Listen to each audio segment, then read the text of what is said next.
To bother you, पर आपसे कुछ जरूरी बात करनी है।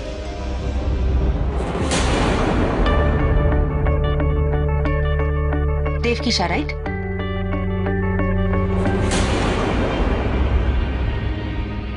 बहुत जल्द शाम में से वीरानी बनने वाली हूँ। आपने पढ़ा ही होगा। या आइए ना, अंदर आइए प्लीज, बैठिए। Thank you. आप कॉफी पियेंगे? क्या श्योर। मैंने आपकी बहुत सारी फिल्में देखी। इंग्लैंड में थी तब हम नेट पे से आपकी फिल्में डाउनलोड करके देखा करते थे। मेरी एक फ्रेंड तो आपकी इतनी बड़ी फैन है, थैंक यू, कि वो आपके कपड़ों की डिजाइन्स कॉपी करके बनवाती थी। अच्छा, तो क्या आप मेरी फैन नहीं? फैन वो होते हैं जो दिल से सोचते हैं, और मैं दिल और दिमाग दोनों को अलग रखने में मानती हूँ सबीना जी, वरना कभी कभी बड़ी गलतियां हो जाती हैं। ये देखिए ना, वैभव ने एक बस्ती खाली करवाने के लिए कितने पैसे ज्यादा चुका दिए। ओरिजिनल प्रोजेक्ट रिपोर्ट में बस्ती खाली करवाने के लिए जो पैसे रखे गए थे उससे 10-12 करोड़ ज्यादा दे दिए। तो आपको ऐसा लगता है कि बस्ती वालों के मामले में वैभव जी दिल से सोचते हैं? बिल्कुल। आपने जरूर उन बस्ती वालों की जिंदगी की कश्मकश और उनकी स्ट्रगल के बारे में बातें की होंगी, और वैभव इसीलिए पिघल गए होंगे। तो अगर वैभव जी बस्ती वालों के साथ हमदर्दी रखते हैं तो क्या रखनी नहीं चाहिए? जरूर होनी चाहिए। मैं जानती हूं कि हर एक आदमी को समाज सेवा के लिए अपनी जिंदगी में से थोड़ा टाइम निकालना चाहिए, पर बिजनेस समाज सेवा नहीं है सबीना जी। और जो लोग बिजनेस को समाज सेवा मानने लगते हैं वो पहचान नहीं पाते कि कुछ लोग समाज सेवा के नाम पे बिजनेस करने लगते हैं।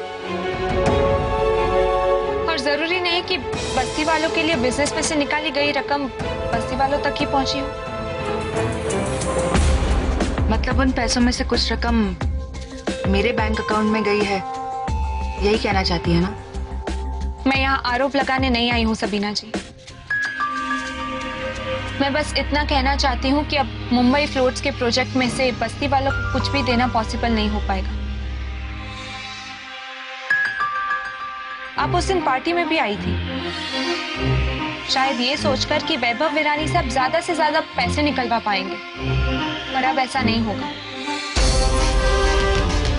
अब मिस्टर I.M. वीरानी ने इस प्रोजेक्ट की अथॉरिटी मेरे हाथों सौंपी है, इसलिए आपको जो भी बात करनी होगी आप मुझसे करिएगा, प्लीज। आप समझ रही है ना मैं क्या कहना चाहती हूँ? जी, मैं समझ रही हूँ। जो आप कह रही है वो भी समझ रही हूँ, और जो आप नहीं कह रही है वो भी समझ रही हूँ।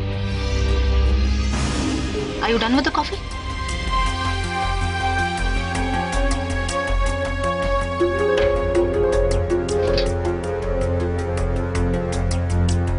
देवकी जी, अगर ये बात मुझसे किसी और ने कही होती तो मैं बहुत गुस्सा हो जाती, पर मैं आपसे नाराज नहीं हूं। देवकी जी, नो, आई थिंक देवकी, मतलब तुम मुझसे उम्र में छोटी हो तो मैं तुम्हें देवकी तो बुला सकती हूँ ना? देवकी, तुम्हारे दिल को मैं समझ सकती हूँ। मेरे और तुम्हारे हालात एक जैसे हैं। बचपन में तुम्हारी माँ चल बसी थी और मेरी माँ भी मुझे कभी छोड़कर चली गई थी। पापा ने सिर्फ पनाह दी, प्यार नहीं। प्यार की आस क्या होती है ये अच्छी तरह समझ सकती हूँ मैं, और वो ख्वाहिश तुम्हारी आंखों में देख सकती हूँ मैं। तुम्हारा दर्द समझ सकती हूँ मैं। देवकी, तुम्हारे और मेरे बीच में ये दर्द का रिश्ता है। तुम्हें इस दर्द के रिश्ते का वास्ता, इत्मीनान रखो। मुझे या फिर मेरे बस्ती वालों को वैभव जी से कुछ नहीं चाहिए। जो वो हमें दे चुके हैं वो काफी है। अब मुझे उनसे एक कौड़ी नहीं चाहिए,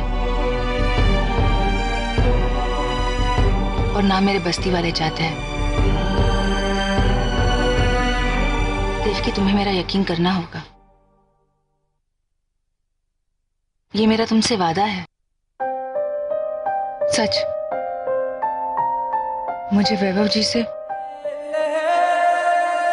कुछ नहीं चाहिए। थैंक्स। मैं चलती हूँ।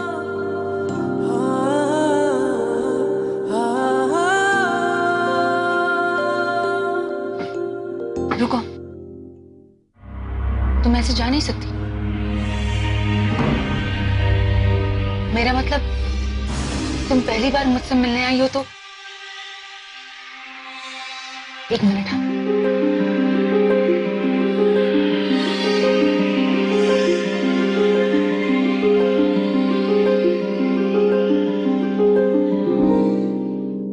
तुम्हारे लिए।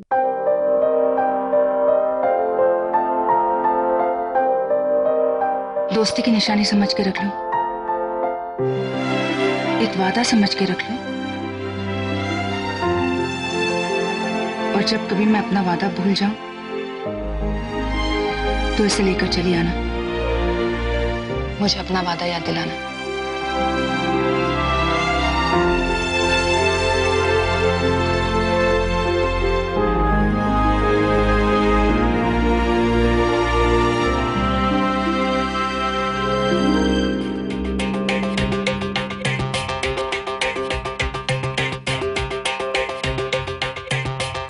ये दिया उन्होंने मुझे पापा जी,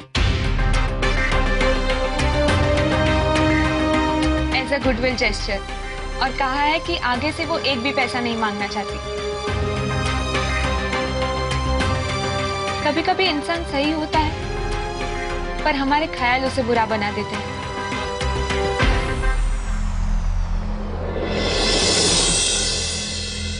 ऐसा हो सकता है ना पापा जी?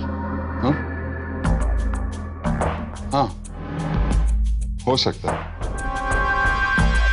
आप सबीना जी की ओर से बेफिक्र रहिए पापा जी, और अगर उन्होंने कुछ गलत किया भी तो मैं हैंडल कर लूंगी। गुड।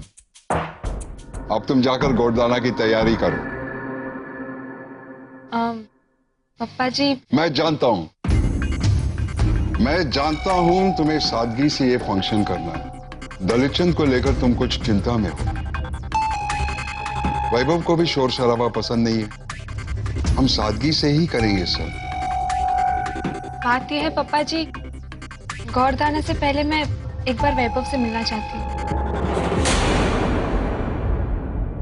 पर वो तो सिंगापुर जाने के लिए निकल गया है। अब गोडदाना के वक्त ही वापस पहुंचेगा। पर तुम चिंता मत करो, वो इस रिश्ते से खुश है बहुत। एक बार गोडदाना हो जाने दो, बाकी जिंदगी पड़ी है बातें करने के लिए। ठीक है पापा जी, मैं चलती हूँ। गॉड ब्लेस यू बेटी।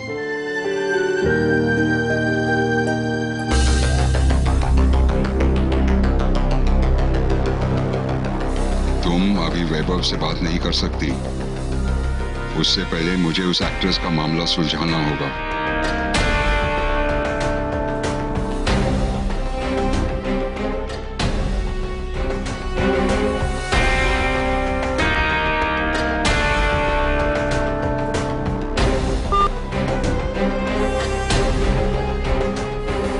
मंजूषा, कल के मेरे सारे अपॉइंटमेंट्स कैंसिल कर दो और ये पता कर लो कि वो फिल्म एक्ट्रेस सबीना कहां मिलेगी। मेरा उससे मिलने का वक्त आ गया।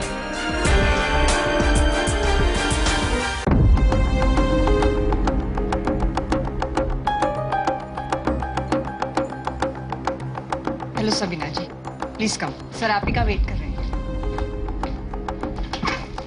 Sir, Miss Sabina, please come in. बैठो।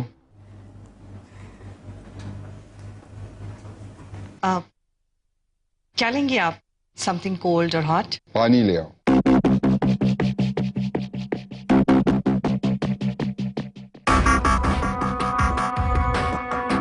उसे बहुत जरूरत पड़ेगी। Yes, sir.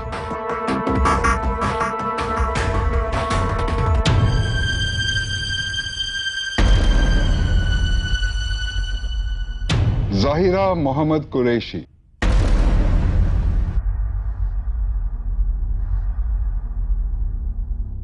फिल्मों में नाम सबीना, मां का नाम पार्वती सलूके उर्फ पार्वती मोहम्मद कुरैशी उर्फ पार्वती, क्या पता। छोटी फिल्मों में छोटे छोटे किरदार करते हुए छोटे असिस्टेंट डायरेक्टर के साथ घर बसा लिया। छोटी उम्र में मां बन गई, पर उसे शायद शादीशुदा जिंदगी रास नहीं आई। छोटी बच्ची को छोड़कर भाग गई अपने बड़े बड़े सपनों के पीछे और गुम हो गई हमेशा के लिए। बेबी जाहिरा के नाम से 50 फिल्मों में एक्टिंग की। 18 साल की उम्र में हीरोइन बन गई। उसके बाद 12 साल में 3 अलग अलग डायरेक्टरों के साथ नाम जुड़ा और हर बार एक बड़े हीरो के साथ फिल्म साइन कर ली।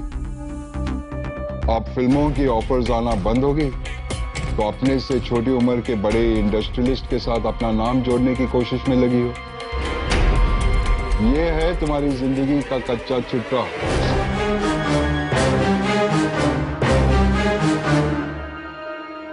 सर, मैंने अब तक हाँ नहीं कही है। ये मैं जानता हूं। किसी किरदार के लिए बहुत जल्दी हां कह दिया तो प्रोड्यूसर कम पैसा देता है ना। सामने वाले को तड़पाओ, उसे लपेटो, अपनी कीमत जताओ और फिर उस पर हां कहने का एहसान करो। इन हथकंडों की तुम्हें अच्छी प्रैक्टिस हो गई है ना? मैं चलती हूँ। Sit down। अभी तक मेरा बोलना पूरा नहीं हुआ। बैठ जाओ।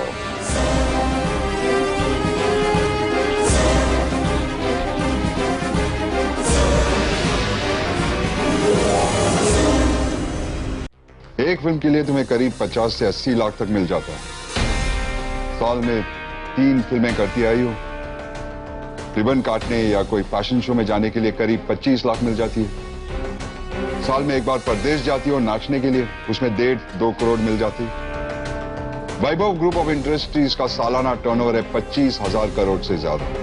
नफा है 7 से 8,000 करोड़ तक और ये सब है वैभव, सिद्धार्थ और निराली का। मतलब तुम सालाना कमाती हो 3-3.5 करोड़ तक और वैभव कमाता है 3-3.5 हजार करोड़ तक। फिर ये तो तुम्हें पता ही है, इसीलिए वैभव से शादी करने के ख्वाब देख रही हो। जिंदगी भर नाचते रहने से बेहतर है किसी बहुत पैसे वाले आदमी को जिंदगी भर अपनी उंगलियों पर नचाते रहना। पर ये होगा नहीं, मैं होने नहीं दूंगा।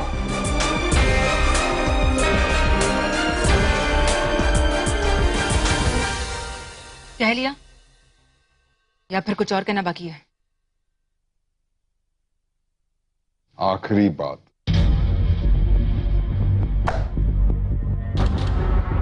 इसमें लिखा है कि अगर वैभव ने तुमसे शादी की तो मैं उसे अपनी सारी जायदाद से और वैभव ग्रुप ऑफ कंपनीज से बेदखल कर दूंगा।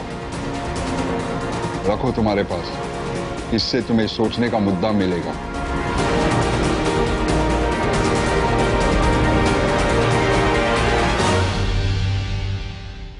जरूरत नहीं है। इन इंसान की जिद और उसका गुरूर सिर्फ तबाही का रास्ता दिखाती है, या अपनी या दूसरे की।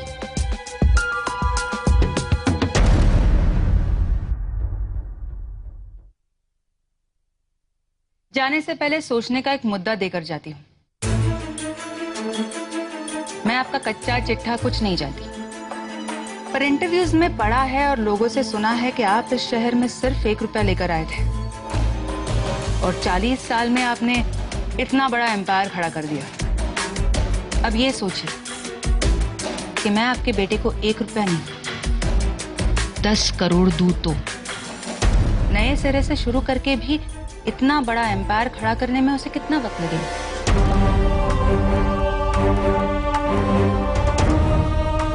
10 साल, 20 साल, 25 साल? मिस्टर वीरानी, आप अपने बेटे को अक्ल की विरासत तो दे ही चुके हैं, पैसे दिया ना दे। पर अगर मैं वैभव से शादी करती हूं तो मैं तो फायदे में ही रहूंगी।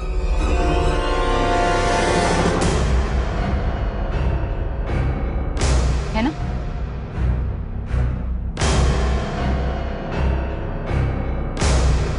मुझे लगता है कि तुमने वैभव से शादी करने का फैसला कर ही लिया है।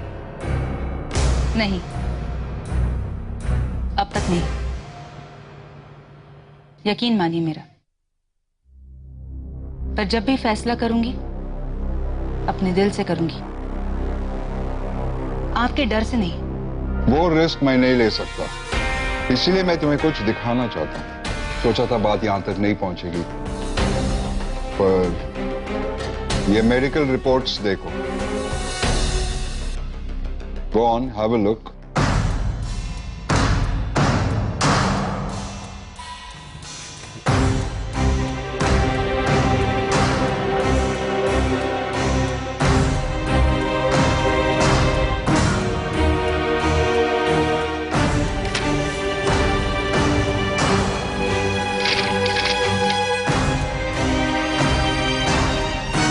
और ये फोटो भी देखो।